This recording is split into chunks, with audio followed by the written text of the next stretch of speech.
आकाशवाणी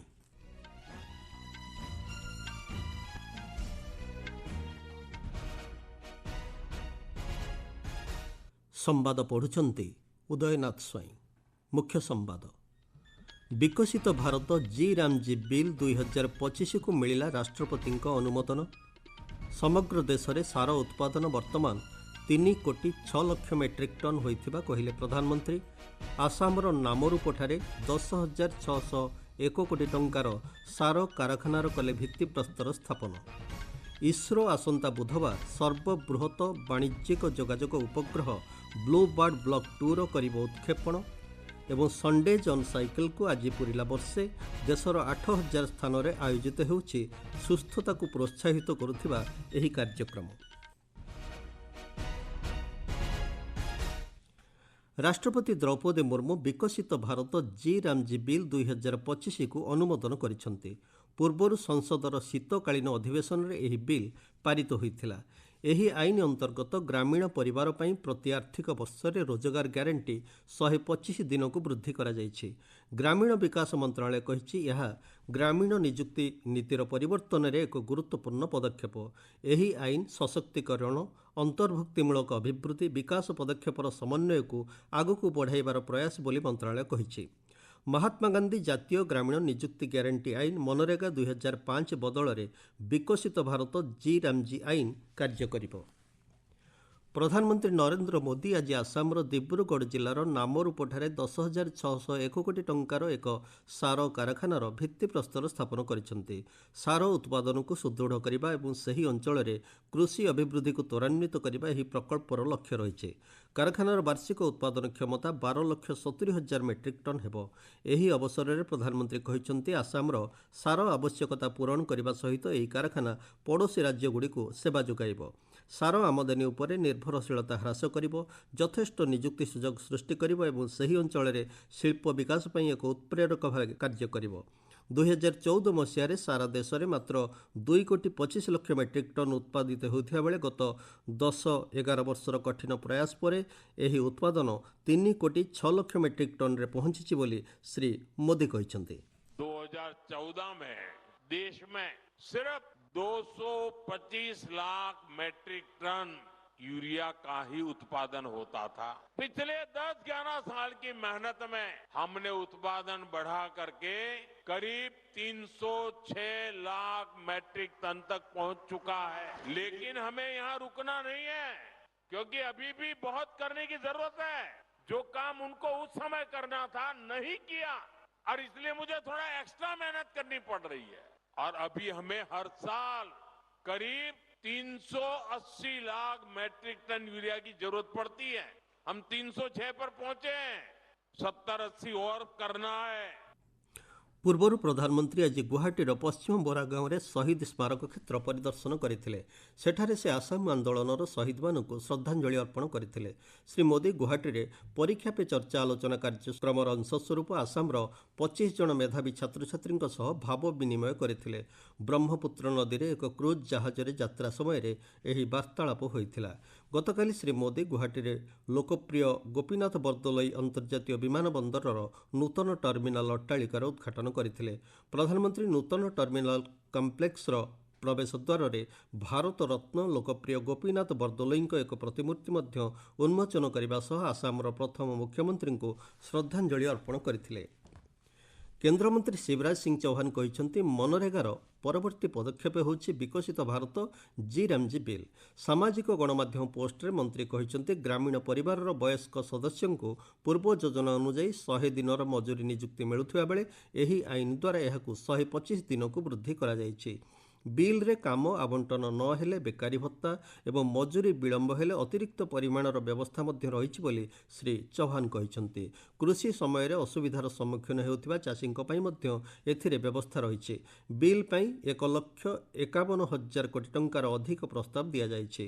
पंचायत सचिव, नियुक्ति सहायक एवं वैषयिक कर्मचारी माननकु समयोचित और पर्याप्त दरमा प्रदान करिया पई बिल रे प्रशासनिक खर्च पई 6% रु 9% पर्यंत वर्धित अंश रही बोली श्री चौहान सूचना देते। विकसित भारत जी राम जी योजना मनरेगा के आगे का कदम है।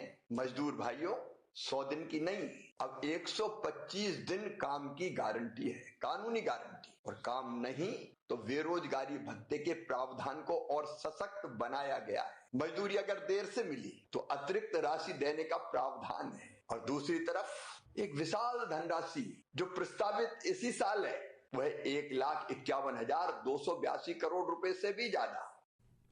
ବିଲ୍ ଉପରେ ଆସ୍ଥା ପ୍ରକଟ କରି ଶ୍ରୀ ଚୌହାନ କହିଛନ୍ତି ଏହା ଜଳ ସଂରକ୍ଷଣ, ଗ୍ରାମ ଭିତ୍ତିଭୂମି, ଜୀବିକା ନିର୍ବାହ ଏବଂ ପ୍ରାକୃତିକ ବିପର୍ଯ୍ୟୟରୁ ସୁରକ୍ଷା ପାଇଁ କାର୍ଯ୍ୟ ହାତକୁ ନେଇ ଗ୍ରାମୀଣ ବିକାଶରେ ସହାୟକ ହେବ, ଗ୍ରାମୀଣ ଲୋକଙ୍କୁ ଆତ୍ମନିର୍ଭରଶୀଳ କରିବା ସହ ଦାରିଦ୍ର୍ୟରୁ ମୁକ୍ତ କରିବ। ବିକଶିତ ଭାରତ ନିର୍ମାଣ ପାଇଁ ବିକଶିତ ଗ୍ରାମଗୁଡ଼ିକର ସଂକଳ୍ପକୁ ଏହି ବିଲ୍ ପୂରଣ କରେ ବୋଲି କେନ୍ଦ୍ରମନ୍ତ୍ରୀ କହିଛନ୍ତି। ଆପଣମାନେ ସମ୍ବାଦ ଶୁଣୁଛନ୍ତି ଆକାଶବାଣୀରୁ। ଭାରତୀୟ ମହାକାଶ ଗବେଷଣା ସଂଗଠନ ଇସ୍ରୋ ଆସନ୍ତା ବୁଧବାର ଦିନ ଏକ ଯୋଗାଯୋଗ ଉପଗ୍ରହ ବ୍ଲୁ ବାର୍ଡ ବ୍ଲକ୍ 2ର ଉତ୍କ୍ଷେପଣ କରିବ। ଆମେରିକାର AST ସ୍ପେସ୍ ମୋବାଇଲର ଉପଗ୍ରହକୁ ପୃଥିବୀର ନିମ୍ନ କକ୍ଷପଥରେ LVM-3M6 ଦ୍ୱାରା ସ୍ଥାପିତ କରାଯିବ। ଏହା ସବୁଠାରୁ ବଡ଼ ବାଣିଜ୍ୟିକ ଯୋଗାଯୋଗ ଉପଗ୍ରହ ହେବ।